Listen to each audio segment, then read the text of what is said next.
Kamusta guys? Magandang umaga. Magandang umaga. Maganda pa sa umaga mo. Ayan, nakita nyo naman yung klema.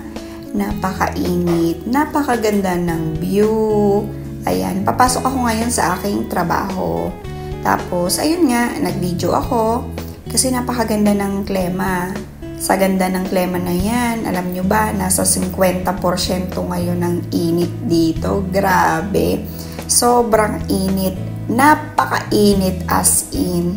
Pero napakaganda ng view, 'di ba?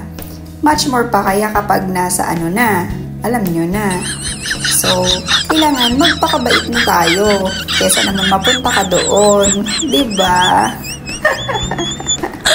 So, ayan na nga, at malapit na ako sa aking work. Ayan pala sa kaliwa niyan, sa stop na yan, signal stop, yan ang boundary ng Oman. Ayan, papunta sa aking trabaho.